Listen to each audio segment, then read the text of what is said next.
His saliva must have gotten into Bill's bloodstream and gone straight to his brain, just as the radiation, which is measured in units called Roentgens, was released.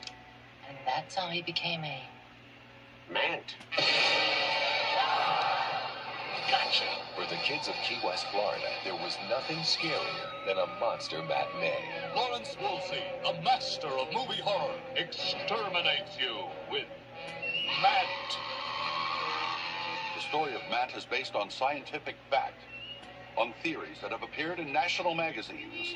But in the fall of 1962, a series of offensive missile sites is now in preparation on the island of Cuba. they got the biggest scare of all. They're gonna bomb us?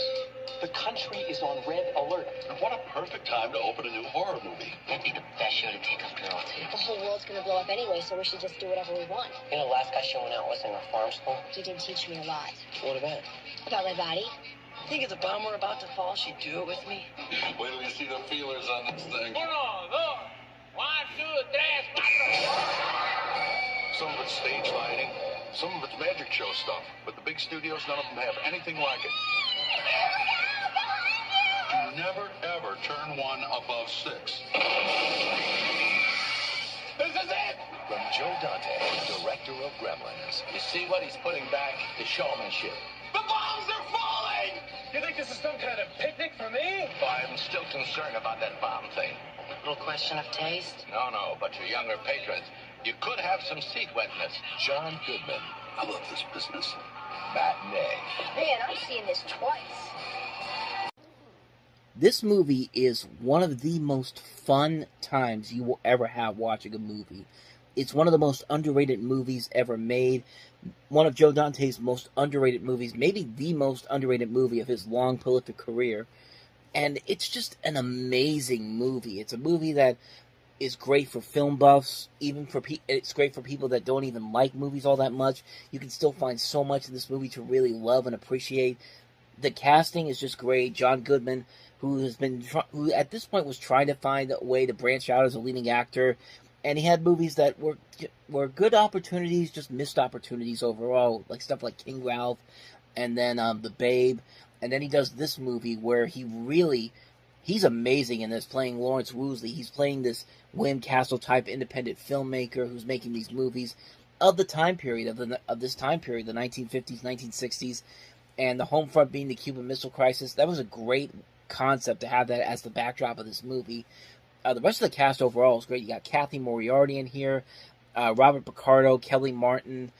You have an unknown Naomi Watts in this movie who has a cameo within the film, within the film. And the movie is just a ton of fun, man. It's a movie that you can go into this movie having the time of your life watching it, just for the visual look, the comedy, the casting. Everything about this movie is just so brilliant. It's so amazingly funny. And I'm so happy that this movie has gone on to have a cult following over the years. It's coming up on a 30th anniversary as of the time I'm recording this in the next couple of months. If you haven't seen Matinee, do yourself a favor and go check it out, because you will not be disappointed by this movie. It's funny, it's well made, it's visually stunning, visually creative. I can't say any more about this movie. Matinee, it easily is the best new release of the weekend, one of the best movies of '93. It's just a great movie overall. You're doing yourself a huge disservice if you don't go out and see it at least once. So, there you go. That's my thoughts on Matinee. Bill Foster is an ordinary man. Where you going? Going home. Not this way, you're not. Why not? Metro Rail construction, that's why not. Living in the everyday world. I don't suppose you have a couple of bucks you could give me. It would really help me out. If you give me your address, I'll mail it back, honest. A patient man. Can I help you? Yes, I'd like a ham and cheese omelet, wham fries. I'm sorry. We stop serving breakfast at 11:30. Who's running out of patience. I get some change for the phones. A peaceful man. No change. Have to buy something. Who's about to be pushed. 85 cents. 85 cents. Doesn't give me enough money for the phone call. Drink. 85 cents. You pay or go. A little too far. I stay. I mean, you stole your baseball bat, but he paid for the soda. Just standing up for my rights. As a consumer. Oh, this guy's discriminating. What kind of vigilante are you? I'm just trying to get home to my little girl's birthday. Give us your briefcase. If everybody will stay out of my way. Here, you want a briefcase? Here's my briefcase! Oh, that's the briefcase, huh? Wait a minute, wait a minute, And nobody will get hurt. Warner Brothers presents Say, would you get off my golf course? I am. the story of an everyday guy who refused Fine! Wait, whoa. to take it one more day. Sir, we got a nutcase with a bag full of guns. He's in Hollywood right now, and he's heading west. I don't know if you've noticed or not, but there's other people waiting to use the phone here. Now, if you go up against this guy, be careful. I think it's out of order. Somebody in a white shirt and tie gunned down a phone with 3 bucks from the Whammy Burger. Michael Douglas, In America, we have the freedom of speech. Come on, I want to be a parking lot and buy a ticket. The right to disagree. Robert Duvall, I know who this guy is. in a Joel Schumacher film. What are you doing to the street? We're fixing it. What the hell does it look like? See, I don't think anything's wrong with the street. I think you're just trying to justify your inflated budgets. Well, I guess so. I'll give you something to fix. What are you... Hey, Charlie!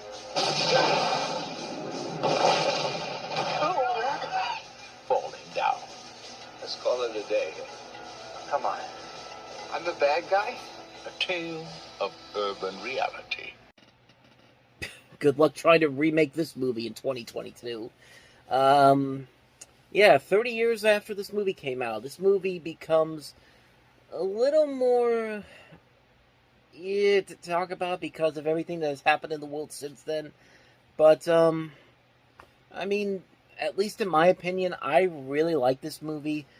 But I like it as kind of a it's weird. It's going to sound crazy. It's terrible for me to say this, but I like this as kind of a fantasy. Like, the basic premise of this movie is Michael Douglas is this guy who's just having a terrible, terrible day, and then just all these things keep happening to him, and he just gets pushed to an extreme level, and he just goes off on this incredibly violent rampage, and it's you would never do this in real life, but I don't know, like, we've all been in this kind of situation before, but we've never been in this situation that goes to this extreme of a level. And this movie, I think this movie really is one of those movies where you look at it and you got to think to yourself, like, this cannot happen in real life. In movie world, you could buy into this. This is kind of like a modern day version of Death Wish, kind of, except instead of Charles Bronson actually doing his job to save the day, this guy's doing it just because that he's just so fed up with the world. And like I said before, a lot of people I think can relate to William Foster in this movie. He's just has all these things that are just get on his nerves, just pushes him to these other levels that he could snap at any moment, and he snaps in this movie. And it's just like it's hard to talk about this movie because of how the world has become in the 30 years since then, but I still really like this movie a lot. I like it because Michael Douglas just sells this role, and honestly, I think a normal person can relate to this situation, but a person with a smart brain and the fact that they don't have any violent tendencies knows that to never ever do this in real life, because you will probably get killed right away and not even get shot or even get sent to jail. Because, I mean, you see me stumbling here because it's really hard to talk about this movie nowadays, especially since the way the world has gone since this movie in the 30 years since this movie came out. And like I said before, it would be hard to remake this movie in modern times. Like, I really don't think you could even remake this movie in modern times. But as you take it as a movie as it is, it's a very good movie. Like, Michael Douglas really sells this performance, and like I said, you feel for this character. Like, it's like I said before, it's kind of a fantasy type of situation where, like, you would want to do this, but at the same time, you have to have common sense to not do this in real life because, obviously, of the circumstances that are involved. And you got a great performance by Robert Duvall in here as the cop that's on a day of his retirement, who's basically coming back in to stop this guy from going crazy. And it's kind of a fun black comedy too. Like, there are those scenes in the trailer you see, they do lead to a lot of really funny over the top gonzo moments, and it's hard for me to really delve into this movie considering the the plot itself and how it still kind of remains a timeless movie considering everything that's happened in the decades since then. But I mean, like I said before, you take this movie as a fantasy, take it as a piece of fiction, and it's a ton of fun. It's a ton of fun in a black comedy thriller type of way. But yeah, bottom line, don't ever do this in real life. But if you want to see one of Michael Douglas's best performances ever, this is definitely the movie I'd recommend, because Falling Down's a pretty damn good movie, and hey, one of Joel Schumacher's best movies too. So I could go into more, but I'll just leave it there, and I'll let you guys delve into what you thought about this movie, because I mean, I think I've pretty much said everything I need to say right now about it. But He's the one we all say hail. Dave Kovic was an ordinary guy. Mr. Kovic, your government needs your help. We just happen to look like the president. You're a very handsome man. Thank you, Mr. President. Just get rid of the grin. You look like a schmuck. Dave, something has happened to the president. What about the vice president? The vice president is mentally unbalanced. Is this legal? Oh, yeah. Probably. You think so? Yes. Suddenly, Dave has a great job. I can't tell you the whole story. It's kind of a national emergency kind of thing, but you gotta help me cut the budget a little. You gotta cut the budget. He has a great house. Do I need to tell 9? Who does these books? I mean, if I ran my business this way, I'd be out of business. And he has a great wife. Why can't you die from a stroke like everybody else? She hates me. Yes. And the amazing thing is, everyone loves him. God bless America!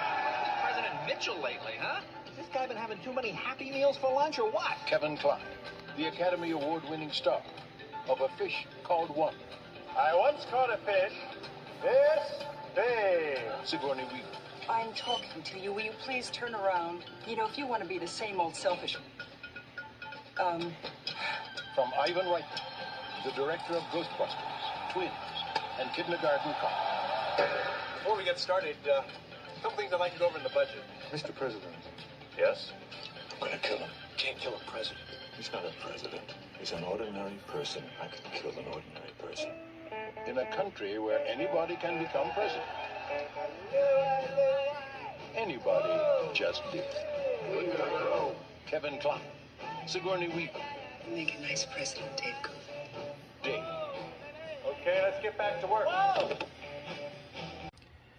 so this was actually written in 1988 when Gary Ross was working for the Michael Dukakis campaign, and this was actually supposed to be a Disney production too, but the producer of the film, Lauren Schuler Donner, actually approved the film, but Disney did not do it because they refused to release it because conservatives such as Ronald Reagan or George H.W. Bush was holding the presidency at the time.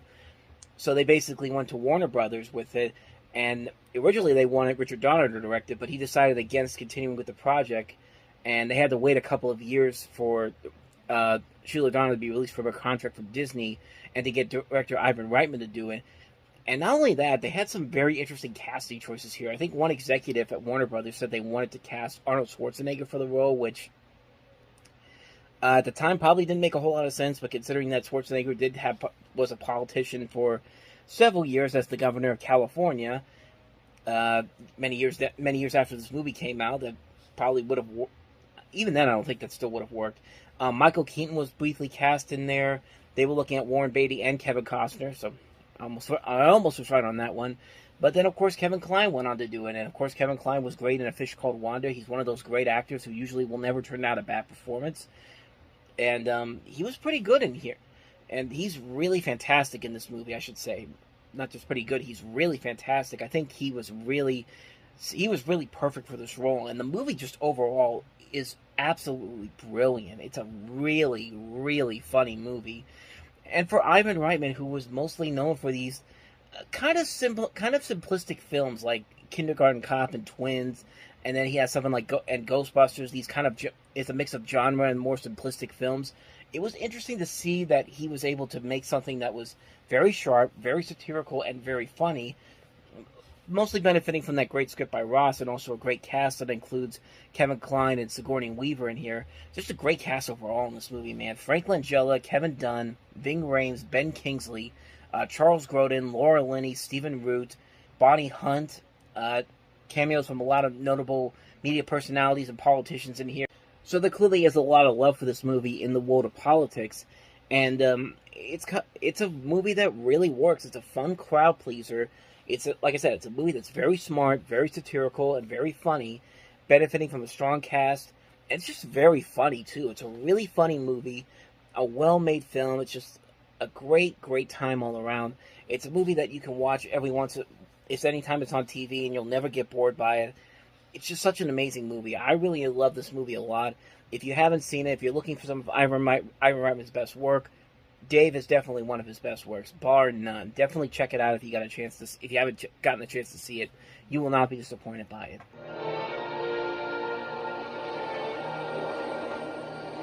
There it is. Welcome to Jurassic Park. We've made living biological attractions so astounding that they'll capture the imagination of the entire planet. The most phenomenal discovery of our time.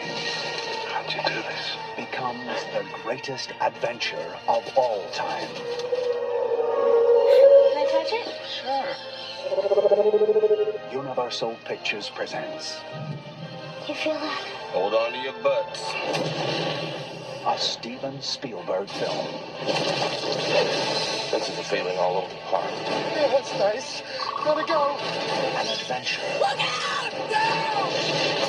I can't get Jurassic Park back online. 65 million years in the making. Jurassic Park.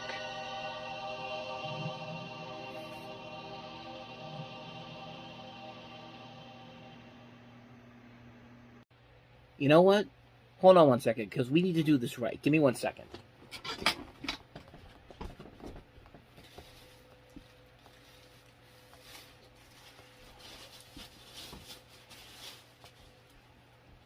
I don't know if you're going to see it, but we are talking about Jurassic Park, so that means I need to have this on. Because it's become a tradition when you talk about these movies, and honestly, let's see if I can do it this way. There we go. There we go. This is going to look absolutely ridiculous, but honestly, I kind of have to do it because, really, what more can you say about Jurassic Park that hasn't already been said? It's a great movie. Great movie with the visual effects that still very much hold up to this very day. Scenes that still hold up to this very day. I mean, the first scenes you see of the dinosaurs in this movie, like I said, they still hold up over 30 years later, and they're still magnificent to see. It's hard to believe that in the 30 years since this movie came out, this movie still has so many great moments in here that just still hold up to this very day. That first moment when they see the I think it's the Brachiosaurus, Brontosaurus, Brachiosaurus, but the long-necked dinosaur, and it just looks amazing over all these years later. It's a moment that just still holds up, and that's what really makes. And that's really on Steven Spielberg overall, and that's why he's one of the great directors, because he can make these moments that just hold up after so many years.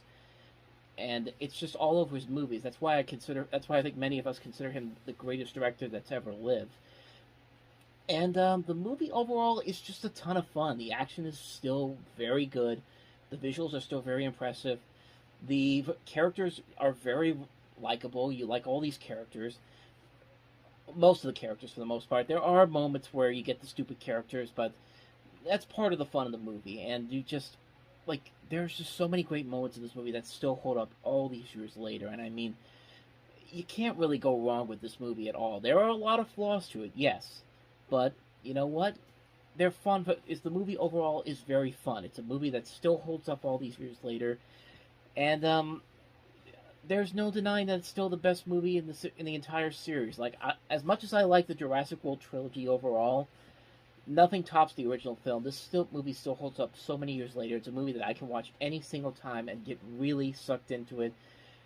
It's just a great ton of fun. I mean, if you're not having fun during the rain scene in this movie where the T-Rex attacks the cars, I mean, I don't know what else to tell you, but, yeah, Jurassic Park is pretty damn good. I mean, is there anything more I really need to say about this movie that hasn't already been said already?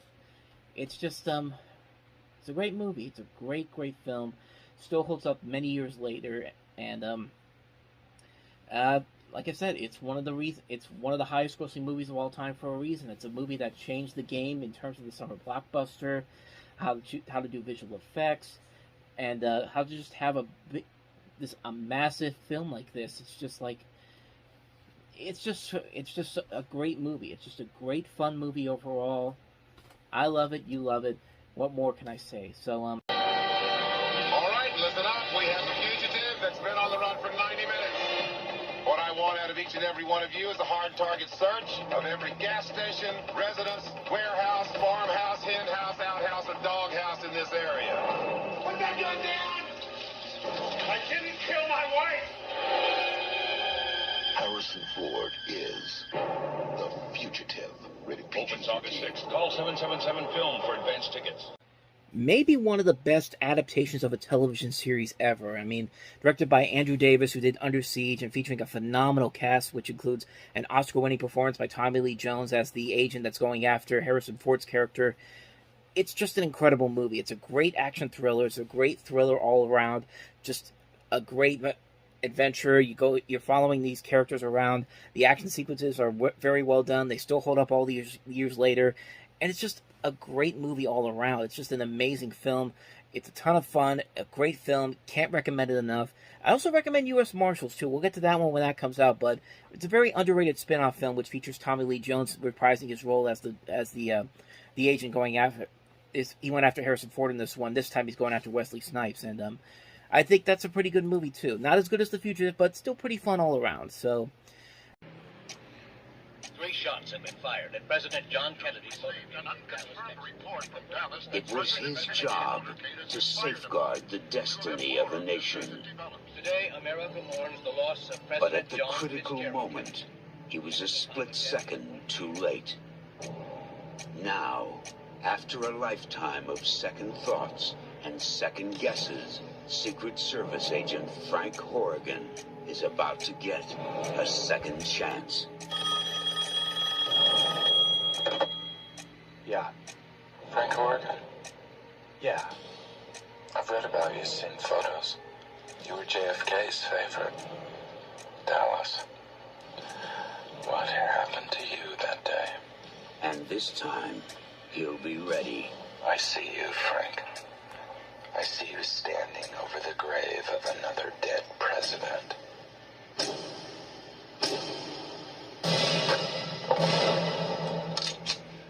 That's not gonna happen. Clint Eastwood. In the line of fire. I mean, that's Dirty Harry right there. Of course it's not going to happen again. But in all seriousness, In the Line of Fire is a fantastic movie. I mean, I said it before, it's one of the best movies that came out this year. And it was a nice return to form for Wolfgang Petersen. I think this is one of his strongest films he had in a long time. He's made some good movies here and there, in between The Neverending Story and Das Boot and the Neverending Story. Stuff like Shattered was a decent film. Enemy Mine, some other ones I could... Actually, I think that was it. Let me double check here, because I've got his film here. Yeah, Enemy Mine and Shattered were the only other 2 movies, but this is definitely one of his strongest movies overall, and you can see why. It's not just a great direction by him, it's Clint Eastwood doing what Clint Eastwood does so well. John Malkovich plays a great villain in this movie. Rene Russo is very good in this movie. A great cast overall that also includes Dylan McDermott, Gary Cole, John Mahoney, Fred Dalton Thompson. And it's a very intense thriller. It's a movie where Eastwood really gives it his all, and the tension is very, very much there. You wonder how this is all going to end up. Toy boat. You're wondering how this is all going to end up at the very end of the movie, and it does take some nice little twists and turns that I really did not see coming, and that's one of the biggest things that I think really pushes this movie to another level. I mean, it's a great movie. I don't think I need to say too much more about it, because I think everybody's seen this movie enough already. In the Line of Fire, it's a fantastic film, and if you haven't seen it, again, you're doing yourself a huge disservice by not doing so. There were names. Names that stood for evil, for madness, for terror. But there were also names that brought hope, that meant courage. Names like Oskar Schindler. Their lives meant nothing until their names meant everything to him. A film by Steven Spielberg, Schindler's List, rated R. I mean, honestly, with all the great blockbusters that Steven Spielberg has done, this is probably his overall greatest movie. But at the same time, it's one of those movies that's one of those ones that's a movie that's so good, but the subject matter and some of the stuff that they do in this movie, it's really hard to watch on multiple occasions. Like, I'll watch this movie once every couple of years, but man, it's kind of like with 12 Years a Slave. It's a movie that, it's very good, it's a really good film, but there's just so many there's so many things in the subject matter and the story that's just kind of like, it's just so hard to watch, but but I get why they did it. It's a movie it's one of those movies that doesn't warrant a lot of rewatchability, not because the movie itself is bad, it's just too much at times. And really, this is a fantastic film. The visuals are fantastic. The cast is great. Liam Neeson, Ben Kingsley, Ralph Fiennes, just a phenomenal cast. It's amazing that Spielberg was able to do this story. This is the film that finally got him his long-deserved Oscar for director and best picture, and you could definitely see why. I don't think I really need to say too much more about Schindler's List because it's one of the great movies of all time. It's a hard movie to watch, but it is one of the great movies of all time. TriStar Pictures presents Where Is Your Compassion? You didn't know he was sick, did you, Bob? Tom Hanks. Am I being fired? Denzel Washington. Would you accept a client if you were constantly thinking, I don't want this person to touch me, I have a case? In a film about the darkest places in the human spirit. And they brought AIDS into our offices. And the brightest. Get in there and you fight for your rights. So let's talk about what this case is really all about. Did you fire Andrew Beckett because he had AIDS? General public's hatred, our loathing, our fear. Philadelphia, winner of 3 Golden Globe nominations, including Best Actor. Andrew Beckett is angry. I just want what is fair, what is right. An emotional powerhouse, says Rolling Stone. The law's been broken. Objection! One of the year's 10 best films. In this courtroom, justice is blind. We don't live in this courtroom, though, do we? Philadelphia, rated PG-13. Starts Friday, January 14th. I honestly think Philadelphia is maybe the greatest movie that Jonathan Demme ever did. I think this is the movie that really is one of the more important movies of our time. It's a movie that I think does a very good job of not going too overblown or going overdramatic with the scenes, with the subject matter in here. Every scene in this movie feels authentic and realistic down to a T. There's never any point where it feels like they're overacting or going over the top. They succeed in making the story come to life in a way that feels real and sensible, and it's largely because of Tom Hanks' Oscar-winning performance as Andrew Beckett, and Denzel Washington also does a very good job in this film. He has to keep up with Tom Hanks in this movie. He does a phenomenal job in here.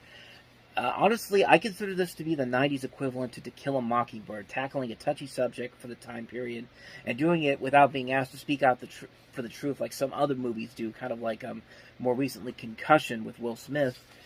Philadelphia is a movie that exceeds acting, directing, writing, and realism. It's a literal example of a perfect triumph of the human spirit movie. It's not only a movie that should be considered one of the most definitive movies of its time, but really one of the most important movies of all time. It's one of the best movies I've ever seen. Philadelphia, can't recommend it enough. Now, America's most exciting and legendary movie hero comes to the big screen like you've never seen him before and faces his greatest danger, the Phantasm. I want you. Can't be too careful with all those weirdos around. In a soaring new full-length motion picture adventure, Batman, Mask of the Phantasm, rated PG, starts December 25th, only in theaters. A movie that kind of got screwed over by its marketing because this movie was intended originally as a direct-to-video movie, but because Batman the Animated Series was such a success, they decided to put it on the big screen. But then they have mediocre trailers like that really don't show you the true beauty of this movie. Batman Mask of the Phantasm is definitely one of my all-time favorite movies for a number of reasons. It ups the ante in the story, the animation, the music overall is grander and more epic. We get a deeper, darker storyline where we see Batman trying to deal with being a superhero and also trying to be happy and trying to move on with his life, knowing whether or not he should keep up the fight or not. And it's just a great, great film. Kevin Conroy, rest in peace, gives a great performance in this movie. He has so many great memorable moments in this. The addition of Mark Hamill's Joker is nicely done here. Dana Delaney plays the love interest in here, who also has Stacy Keach is also in here playing her father. There's a great twist with the villain. If you haven't seen the movie already, I'm not even going to spoil it for you, but you definitely should go see this movie, especially if you love Batman the Animated Series. Batman Mask of the Phantasm is a masterpiece. I can't say any more about it. Just a terrific, terrific film.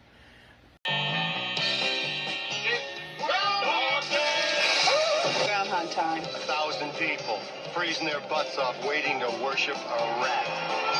Weatherman Phil Connors is spending the day in Puxatawney, Pennsylvania. Phil? Ned! Ned Ryerson. I did the whistling belly button trick at the high school talent show. Bing! Bing! But Phil's about to find out he's not just stuck in Puxatawney. Will you be checking out today, Mr. Connors? Chance of departure today, 100%. He's stuck in Groundhog Day. I'm reliving the same day over and over. Phil? Ned Ryerson? Bing! Do you ever have deja vu, Mrs. Lancaster? I don't think so, but I could check with the kitchen. Well, it's Groundhog Day. Again? At first, he was a little anxious. Phil? What? Will you be checking out today, Mr. Connors? I'd say the chance of departure is 80%. But now, we could do whatever we want.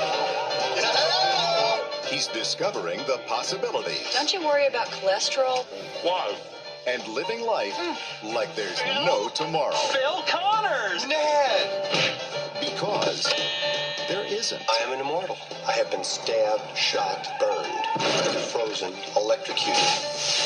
I'm a god. You're God. I'm a god. I'm not the god. He's out of his gourd. But to get what his heart wants most What are you looking for, Phil? A date for the weekend?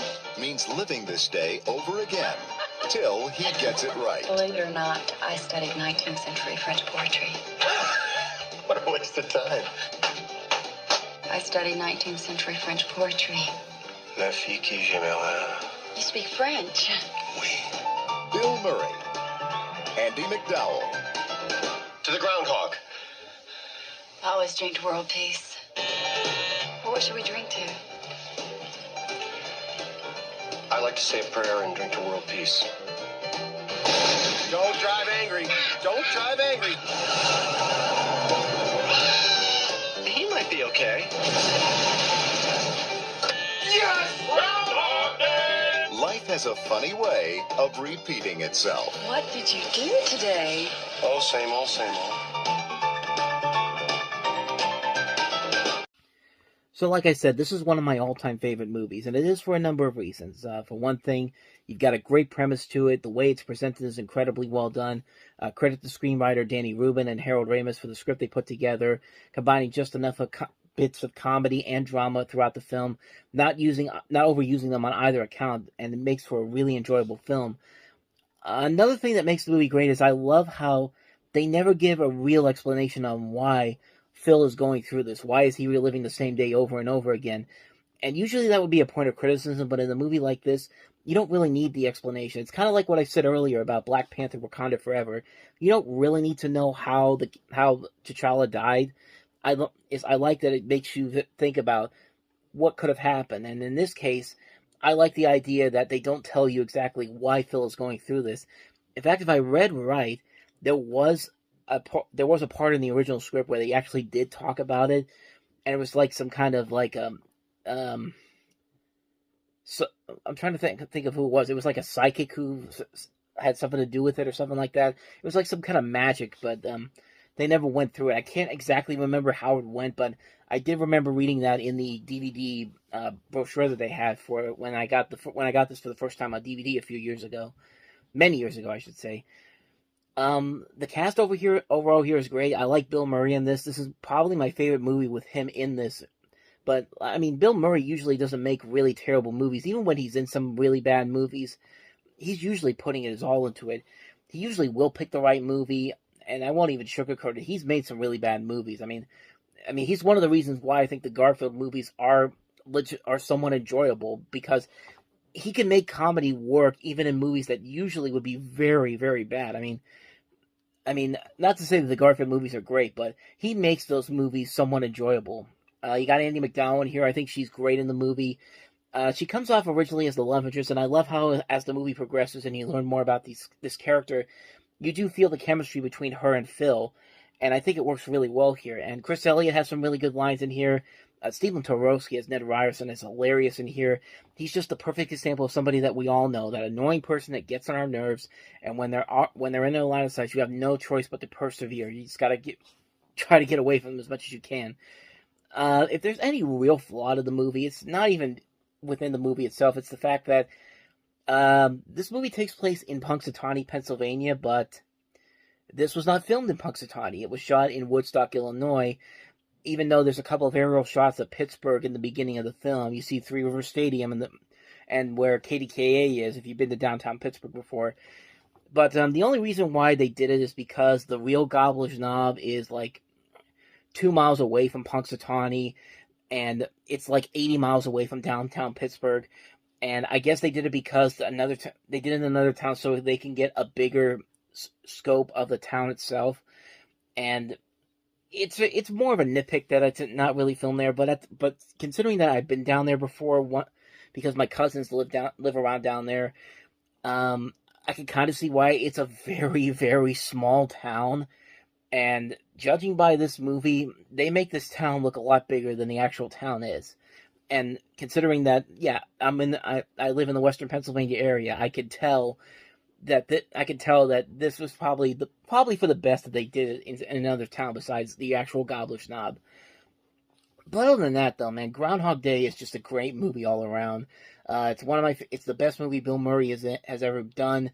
He provides both his usual comedy antics and a little preview of the dramatic abilities he become known for stuff like Lost in Translation and Broken Flowers, St. Vincent, and it's just a movie that I watch every single year. I have to make it a plea to watch this movie every single Groundhog Day, just like I do with Planes, Trains, and Automobiles on Thanksgiving. I have to watch it. Then I have to watch stuff like A Christmas Story at Christmas, Christmas Vacation. Like, this is one of those movies that I have to watch every single year around Groundhog Day. It's just, life just doesn't feel right if I don't watch it at least once on Groundhog Day. And I mean, if you haven't seen it already, do yourself a favor, man, and just go out there and see it. You are missing out on one of the great, great movies ever made. I mean, this really is one of the greatest movies ever made. It's one of my favorite movies of all time.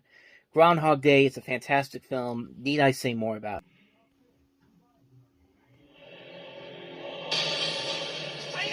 16th century Japan. Brave men ride into battle, fighting an evil emperor. With their only hope, a golden scepter that can open the gates of time itself. Now, in their darkest hour, come 4 brave fighters from another time, another place, another species. You were expecting maybe the Addams Family? They're back, and they're back in time. Hey, Dad, check it out! We're in Shogun! Once before, demons defeated my ancestors. Now they've come back for me. Talk about your quantum leap! My cannons can destroy these monsters, my lord. Uh-oh, this doesn't bode well.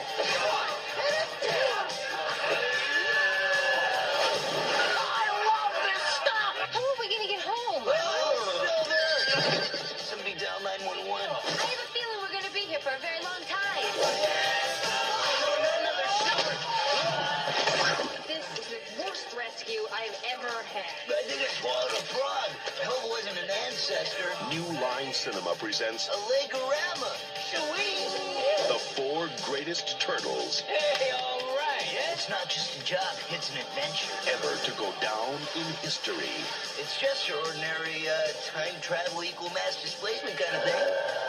Kids. Teenage Mutant Ninja Turtles 3. Help, I'm a turtle and I can't get up. Okay, so I'm not gonna lie. In the trailer, the costumes don't look too bad. They really do not look bad. They're not the same as the ones from the first 2 movies. Jim Henson's Creature Shop didn't work on this one, so they had to go to another company. But at least in this trailer and in the movie, the costumes don't look as bad as some of as some of the stuff that came after the movie came out. I'm talking about the VHS cover. I'm talking about the DVD covers, like the ones that you see all over the place, like the ones that they put. Let me show you what I mean.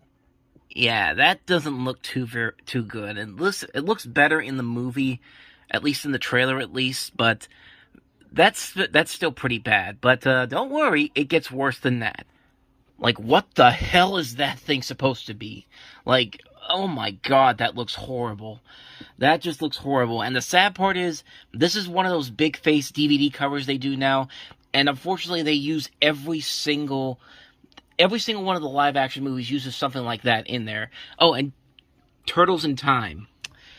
That is not the title of the movie, even though they keep tying this to Turtles in Time, the video game, which is the far superior Ninja Turtles project with the name Turtles in Time. But, yeah, I don't know why everyone keeps calling it Turtles in Time, because it has nothing to do with the far superior video game. I guess because they go back in time, they said that one. They just said, fuck it, put Turtles in Time on there, but this movie has nothing to do with that video game. Yeah, you see what I mean? They used the old Ninja Turtles 3 designs on the original Ninja Turtles movie. That is not from the original Ninja Turtles movie. That is from the 93 movie. They don't use the ones made by the Jim Henson Creature Shop. Let me show you, for example. That's Leonardo from Ninja Turtles 3. That's Leonardo from Ninja Turtles 1. Ninja Turtles 3. Ninja Turtles 1. And now here's Ninja Turtles 2. That's Ninja Turtles 3 Donatello. That's Ninja Turtles 2 Donatello. Ninja Turtles 3.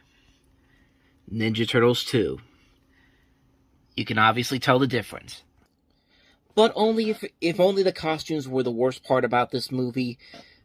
Sadly, they're not as bad as what the rest of the movie is, because the rest of the movie is just, it feels like a movie that they were clearly tired of making these movies. Like, you could just tell by this point, they were just running on fumes at this point, and they said, let's write the worst possible script with some of the worst bit of comedy and worst bit of writing that we could possibly do to make people not want to go see these movies anymore. And, you heard it in the trailer there, lines like, you were expecting maybe the Addams Family and the Wayne's World swing, and like, there's other topical jokes like that where which are just terribly written material, and it's just completely it's just unfunny on so many levels. Like, the film itself could have also had some good ideas to it. I mean, the idea of having the turtles going back in time is a pretty fun idea,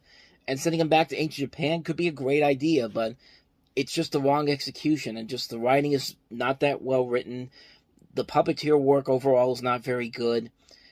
But I gotta give them credit, though, for actually getting some of the people that they had back for this one. Robbie Rist and Brian Toshi, the voices of Michelangelo and Leonardo, are the only two actors who have voiced all these characters in all three of these movies. And Corey Feldman, who was Donatello in the original Ninja Turtles movie, came back for this one. And you see Elias Koteas, who plays Casey Jones in the first film, came back for this one as well. And the big surprise, I think, was that Judith Hoag from the first movie wasn't back, but they brought back Paige Turco from the second movie as April O'Neil. But it's weird casting choices, but I mean, I gotta give them credit for actually trying to bring some of the characters back from the previous film. I just wish they brought them back in a much better movie. I mean, the biggest problem with Ninja Turtles 3 is that you could just tell that they were done with this series. They wanted nothing else to do with it. They were really running out of ideas. And kind of like how the Ninja Turtles franchise itself was kind of running on fumes at the time. Like in 93, they were still popular, but they weren't as popular as they were at the start of the 90s. And like I said, they were on for like 3 more years after this movie came out. But even by then, the animated series was running out of muster, and they were just basically copying what Batman the Animated Series was doing with the red background, and then trying to add this extra layer to the turtle. Those apparently in the last seasons of the show, there was actually another stage of mutation that they were trying to add to these characters that made no sense whatsoever. And like I said, it just felt like they were running out of fumes. it was an idea that was slowly but surely coming to its end, a popular thing that was slowly but surely coming to its end originally. Nowadays, the Ninja Turtles are still very popular, but with all the different adaptations they had. But this was nearing the beginning of the end for the Ninja Turtles' original run of popularity in the late 80s, early 90s, and this is the movie that kind of probably started that trend, because nobody really remembers this movie being good, and most of the time whenever you hear people talking about the live-action Ninja Turtles movie, they're only talking about the first two ones, and then not this one. So, and that's pretty much all I got for you on Ninja Turtles 3. I think I don't need to say too much more, because I think everybody agrees that it's the worst movie of the original trilogy, and for good reason, because it just wasn't a very good film, and it just felt like it was the end of the road for these guys back then. So, yeah, that's Teenage Mutant Ninja Turtles 3.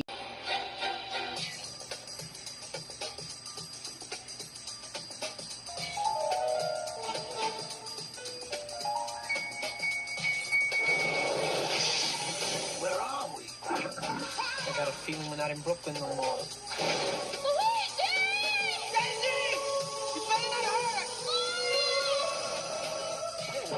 They're brothers. They're plumbers. Oh no.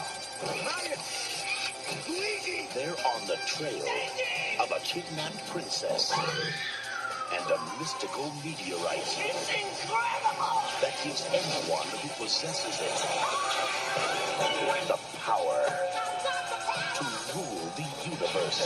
Get me the rock! Don't get it, lizard breath! Now, they must rescue the princess. Alien species escaping. And make it safely back. Later, alligator.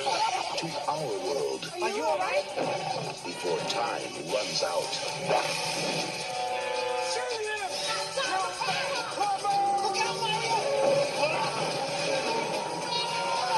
Get him! Yes! No, stop!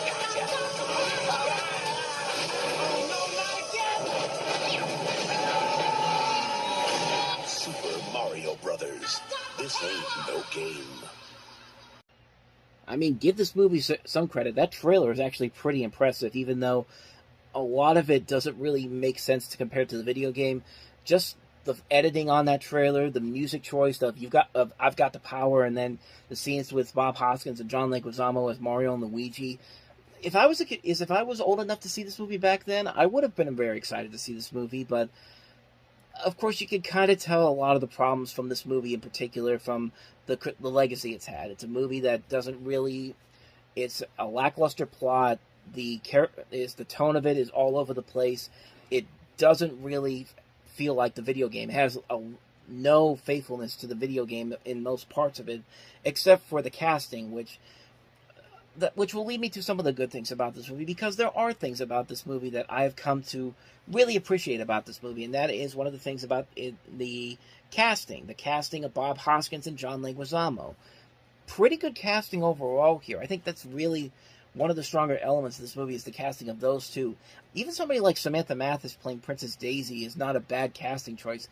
I just wish the character in particular these characters were much more in line with the video game, and Dennis Hopper's King Koopa is that's one of those ones where I really got to be like, yeah, you really missed the mark on that one. I mean, I know it would be really hard to make an actual live-action King Koopa in 1993, but you could have done it a lot better than what they did in this movie here. They didn't even try to make Dennis Hopper look anywhere close to King Koopa, and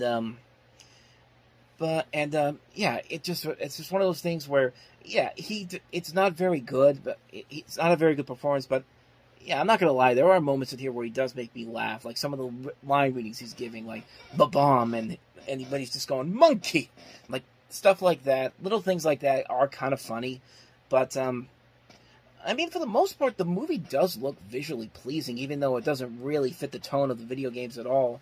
The overall, like the art, like the background work, the cinematography, it's very unique and very interesting. Like it's like, I think Shigeru Miyamoto, the creator of the Mario games, pretty much said it best. Like, there's an effort being put in here, but it feels like they're trying too hard to replicate the games without even trying to, instead of being entertaining on its own, which he's very much right on that, but yeah, there really is not a whole lot of faithfulness to this, except in certain elements to it.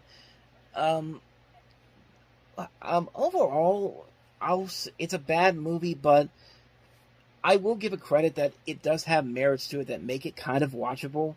Like, I think if a better script, if a better idea of making something more faithful to the video games came out of this, they would have had something really special to it. But yeah, overall, it is what it is. It's one of the more notorious video game failures, but there are elements about it that make it slightly worth watching.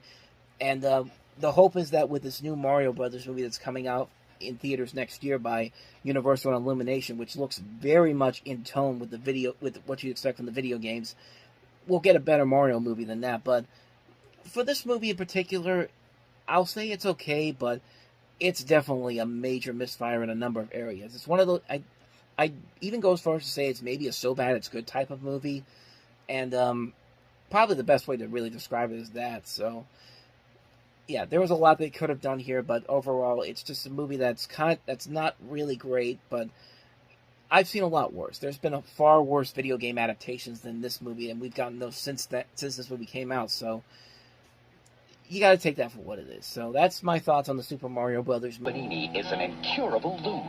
He's off the wall. See Matinee once, you'll be his fan forever. In Blake Edwards' Son of the Pink Panther, rated PG, starts Friday at theaters everywhere. Another great movie where Henry Mancini wastes his talents, and Blake Edwards, he basically just said, fuck this shit, I'm out, because he retired from filmmaking after this, and it's not because of a lack of trying. I guess, Roberto Benigni isn't a bad choice to play the new Clouseau, but you gotta come up with some funnier jokes and material than what they've been doing in these latter Pink Panther movies. Like, once Peter Sellers died, it was like this series was just, it went down the toilet quickly, only to have somewhat of a brief revival with the Steve Martin movies. But even then, those movies are not even anywhere close to what Peter Sellers was able to do with the original Pink Panther movies. And, it's just not a good movie. It's just not really all that exciting. The only thing that's great about it is the opening sequence with, why am I forgetting his name now? Bobby McFerrin doing the Pink Panther theme. That's it. But other than that, this movie was a complete dud. Dispatch, we have a code 3. Robocop. The state of the art. Police officer, no loitering. In law enforcement technology. I thought your ninja was supposed to take care of Robocop for me. Robocop 3. Fast to fight the system. Rated PG-13. Start. One of two sequels where we take a major step down in quality that came out this weekend, and Robocop 3 definitely is that. If you can't even get Peter Weller to come back for this one, then you know you're in some deep, deep trouble. And you can definitely see why this movie doesn't work, because it's a premise that really doesn't make a whole lot of sense. It completely kind of takes away from everything that the other two movies had set up. And it just wasn't a good movie at all. It was a movie that just really, really was a major, major misfire for the series. And it eventually killed the franchise overall, so. Jump back. Twist the bones and bend the back. Duty to Captain Malcolm, Mr. Back in 1693, the people of Salem, Massachusetts, Witches? Yes? thought they got rid of the Sanderson sisters for good. We shall be back. 300 years later, it's Halloween Eve, and they're back. We're home. Are you boys a little old to be trick-or-treating? He's talking about 3 ancient hags versus the 20th century. How bad can it be? Now they're digging up old friends and running amok. Looking for the one thing they miss most. You stay for supper. I'm not hungry. But we are. Only one boy has the power to stop them. Prepare to die again. You have no powers here, you fool! Before all Salem falls under their spell. Help you!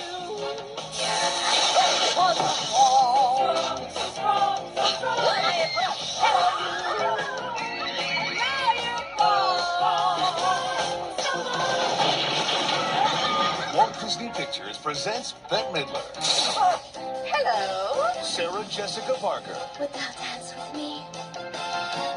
and Kathy Najimy. Hocus Pocus. Into the night! They love to fly, and it shows. Good night. Sleep tight. No screaming. So this movie has gained somewhat of a following, and a following on the same levels as something like A Christmas Story that has done over the last couple of years, or something like Christmas Vacation or Elf, where it's become part of the Halloween zeitgeist. It's something that everybody has to watch. If you watch the Freeform's 31 Nights of Halloween, I should say, it's on every single day for most of the time. It was actually on ABC this year in particular, largely because of the sequel that came out on Disney Plus, and everyone seems to like it, but unfortunately, I'm one of those people that does not. I really do not like this movie. I never got why this movie was so good, because all I saw when I watched this movie a lot was these very good actors being wasted and just wasting their time and talent on a movie that could have been so much better. Now, don't get me wrong. It's got a great cast. I mean, Bette Midler, Sarah Jessica Parker, Kathy Najimy. You also have Thora Birch, Vanessa Shaw, Jason Marsden, Doug Jones, Charles Rocket, Kathleen Freeman, Gary Marshall, Penny Marshall. Great cast overall. I mean, you should have something really good here, but honestly, I don't know how they did it, but they really went wrong with it. I mean, the main characters overall are just poorly written stock characters of what characters in movies are supposed to be like at the time. And they're just how the studio thinks most kids growing up in the 90s were like, when, in all actuality, they really are not. And I'm sorry, I just can't buy into these characters' performances, no matter how much they phone them, as much as they phone it in. And the witches overall are not very threatening. They come off more as very annoying. I mean, try to imagine Tim Curry's Pennywise from It, only instead of being over-the-top hilarious, they are actually really annoying. And the witch's plan really makes no sense whatsoever, and I never felt any real threats from them, because their plan to get revenge is not really thought out well at all. And I mean, the kid actors really do not have a whole lot to do here. You've got a lot of good actors being in here, being wasted on here on such a really lousy dialogue. There's a lot of moments where the comedy is just so lazy, and it's just like, overall, there's no real peril or conflict whatsoever, because you can't buy any of these characters into the situations that they're in. I mean, there's really nothing in here. It's like, you have no sympathy for any of these characters whatsoever, because the situations that these main heroes are placed in are in the levels of a really scary haunted house. I will give the movie credit, though. Some of the special effects are still pretty impressive for the time period. They still hold up 30 years later. But other than that, though, I really don't like this movie at all. And the only reason I think a lot of people do like it is because of the nostalgia factor, and the fact that I'll be less harsh on it because I have bad movies that I like because of nostalgic flavor. I mean, I still love the original Space Jam, and that's one of those movies that's a really bad, lousily made movie, but it's not a great movie at all, but I still love it. I still think it's one of my all-time favorite movies, even though I know it's a big guilty pleasure movie. Something like Speed 2 is another example of that. So in that case, maybe I could kind of understand why people found this movie appealing. But other than that, I don't get it. I think this movie probably would have worked a lot better as a more adult-oriented movie, kind of like what Enchanted was going to be. Because Enchanted was supposed to be a more racier, R-rated movie before it became a family film. And while I really like Enchanted, I always wondered what that original script would have looked like. And I think you could have done the same thing with Hocus Pocus. And maybe not to the levels of an R-rated movie, but more on the lines of a raunchier PG-13 comedy. But as it is, it's a badly written, poorly acted, and poorly directed movie, in my opinion, that I really don't like. A lot of people do. And honestly, if you like it, more power to you. But I just never got into it like everybody else did. I'll never understand it, and just let the people who enjoy it enjoy it. And don't expect any thoughts on Hocus Pocus 2 anytime soon, because unfortunately, it's because like with this movie, I have no real interest in watching this movie again. So this movie again, pretty much. So yeah. So that's my thoughts on Hocus Pocus. Horror has many faces, but pure evil wears only one. And this is your final chance to see it.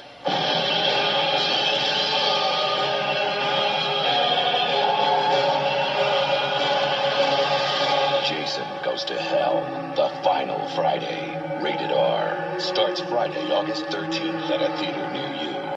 Man, this movie lies to you on so many levels. First off, it's not the last Friday the 13th movie because they'd make more after this. And it's the worst Friday the 13th movie. I didn't think they'd do worse than Jason Takes Manhattan, but I'm sorry. When you take Jason Voorhees and turn him into this worm-like creature, you really have missed the mark big time. And wow, this movie misses the mark big time. The only thing that's notable about this is that it teases the eventual Freddy versus Jason crossover that we get. But, yeah, other than that, this is the worst one of the series. This really is the worst movie in the Friday the 13th series. And, Jason is a worm. What more do I even need to say to you? California kids. Hey, sir! Who've just been given the power of the ninja. It's your destiny. Now, kill him, whether they like it or not. Wow, they're America's newest secret weapon. There's dynamite here. We'll throw it at them. I got one. Surf ninjas. I love the part when I was like... Rated PG. Sorry. Starts Friday, August 20th at a theater near you. You wouldn't believe that this is directed by the same man that did Bachelor Party almost 10 years ago. But, Surf Ninjas. Remember, bend your knees, move your arms. Ernie Reyes Jr. from Ninja Turtles 2. Rob Schneider's in here. Leslie Nielsen plays the bad guy. Corny movie as hell, but a fun corny movie. And, you know, Leslie Nielsen playing out of character for him, at least from the Naked Gun movies. It's silly, it's stupid, it's not really all that engaging or exciting, but it's fine for what it is. It's a nostalgic guilty pleasure, honestly. Devin Butler knows just what he wants to be. Free, dirtbag. Butler thinks he's a real cop. I meant it in the nicest way.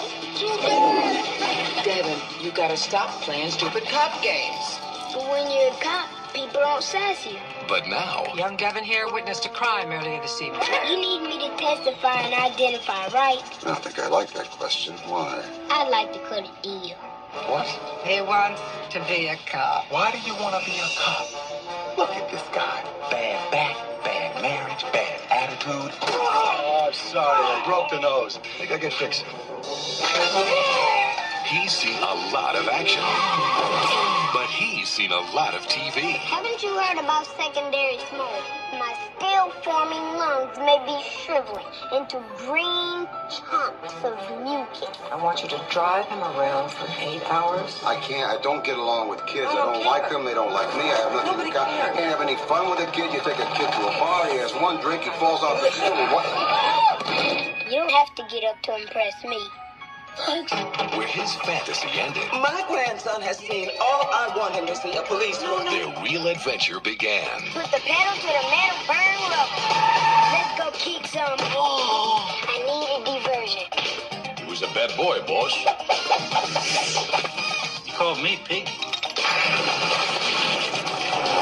They're two cops learning to meet each other halfway. That was just like Miami Vice. Burt Reynolds. And introducing Norman Golden II, cop and a half. What are you? I'm your worst nightmare. An 8-year-old with a badge.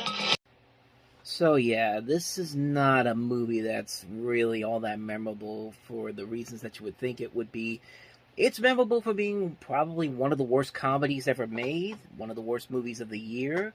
The fact that it's directed by Henry Winkler, of all people. But, I mean, there was some promise to it. I mean, honestly, I'm looking at some of the information on the production history of this. They actually wanted Macaulay Culkin to be the leading kid in the movie, and he was going to star alongside Kurt Russell, which probably could have been interesting, but Culkin dropped out, then Kurt Russell dropped out, and so you got Burt Reynolds and Norman D. Golden, who had a phenomenal career, wink wink, but, yeah, I'm looking at his Wikipedia page right now. There's nothing of interest. There's nothing after this except for a TV movie. But he's apparently a rapper now who goes by the name of Enormous, which is not what his career ended up being. But, yeah, suffice it to say, this is not a very good movie. And it shocks me that this was a success. In fact, it shocked a lot of people that it was a success because apparently when it came out, the movie wasn't even supposed to make as much as it did. It made like $6 million on its opening weekend, which for 1993 standards, that's a pretty big deal because most of these movies didn't have these big $20 million, $30 million, even $100 million opening weekends back then. Like, anything that had like a $20 or $30 million opening weekend was like a big summer blockbuster, and this was just there because it was the most popular, I guess, the big thing at the time.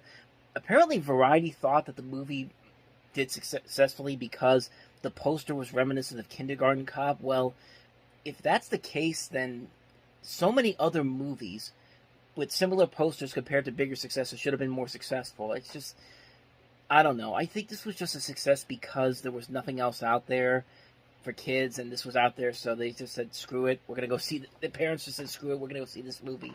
But, yeah, Burt Reynolds, this is not doing him any favors. This is a movie that's just, it's just a mess on so many levels. I mean, I can't imagine any single person on this planet actually liking this movie. Not any kind of a masterpiece, but on the other hand, it's not dumb and it's not boring either. And a lot of the credit for that goes to little Norman D. Golden II, who is a natural actor, very bright and very funny. But credit must also be paid to Big Burt Reynolds, who takes what might have looked like a thankless role and plays it just right here, finding the balance between toughness and humor. This movie has the kind of chemistry between the grown-up world and a smart kid that I looked for and missed in Home Alone 2. It's amusing, it moves, and somewhat to my surprise, I liked it. Wow, where's your big red suit and beard, Santa? You just gave them a gift. You didn't like this movie? No, you didn't like Little Norman? No. Oh yeah, that's right. Roger Ebert liked this movie. Well, okay, to be fair to Roger Ebert, even he said it's not a classic by any means. But I'm sorry, I'd rather watch Home Alone 2 again than watch Cop and a Half again. I mean, of course, this is one of Roger Ebert's most notorious positive reviews for something that's clearly terrible, which is interesting because in the same year, Gene Siskel did the same thing with Carnosaur, a movie he really liked and Roger Ebert really hated. And it was one of those running gags that they had over the last couple of years of their time on Siskel and Ebert. And it made for a lot of good funny moments, but which is, honestly, if the funniest moments from this movie came from the Siskel and Ebert reviews, then you know this movie is not very good. It's just a mess on so many levels. It's like this movie makes Stop on My Mom Will Shoot look like Citizen Kane by comparison. It's that kind of a movie. It's just like, it's a mess on so many levels, and it's a huge downfall for Burt Reynolds. I mean, his career took a little bounce back after Evening Shade, which was on at the time, but yeah, this took him back down a huge peg. So, and that's pretty much all I got to say about this movie. This movie's pretty bad on so many levels, and it tells you something when Henry Winkler himself hasn't directed any movie since then. This movie literally killed his directing career, so that should probably tell you something right from the get-go. So that's Cop and a Half. Part of parenting I don't want to go to bed. I went to bed last night. is knowing when to say yes, Look what we got, Mom. knowing when to say No! and when to walk the dog. Bad dog. I just marked that spot. Oh, well, I'll do it again tomorrow. John Travolta, Kirstie Alley, with the voices of Danny DeVito and Diane Keaton. Shoo-wee. They like each other. Mongrel. Put a sock in it. Look Who's Talking Now, rated PG-13, starts Friday. R.I.P. Kirstie Alley. She died yesterday, as of the time of recording this on December 7th. So, I wish we were talking about a much better movie than this, but Look Who's Talking Now is a steaming pile of garbage. Robocop 3 was pretty bad. This is probably even worse. I mean, when you take out one of the biggest selling points of the babies talking, and now they're all grown up, and you replace Bruce Willis and Roseanne with Danny DeVito and Diane Keaton, it should work if you had a good script for it, but not with this material, not with this whatsoever. And John Travolta, this is probably the worst part of his career. This is probably the worst movie this is one of his worst movies he ever made. It was the movie that almost killed his career until Pulp Fiction came around the year later. But man, this is a bad movie. This is a really, really bad movie. This is easily the worst of the series and one of the worst movies of the year. So yeah, Look Who's Talking Now. Here's Tom and Jerry are coming to theaters in their very first major motion picture. Why not share the fun with your family? It's Tom and Jerry the movie, rated G. Now playing. Just an ugly, ugly movie on so many levels. Not for the animation. The animation is great, but just the way that Tom and Jerry are just relegated to second bananas in their own movie. And They talk in the movie. They're supposed to be friends throughout the course of the movie. That's not Tom and Jerry. That's why I always will defend the 2022 Tom and Jerry movie. It's not a great movie, but certainly beats the crap out of this movie. And they waste really good animation. This is Film Roma. This is the company that did The Simpsons and Garfield and Friends. And just wasted it on this movie that's just so bad, so badly done. It's a movie that it's such a mess. And to waste the music of Henry Mancini on this, too. It's just... it's one of my worst movie picks of all time. One of my top 30 least favorite movies of all time for a reason. And, like I said, it's why I will defend the 2022 movie till death. That's pretty much all I got to say about that one.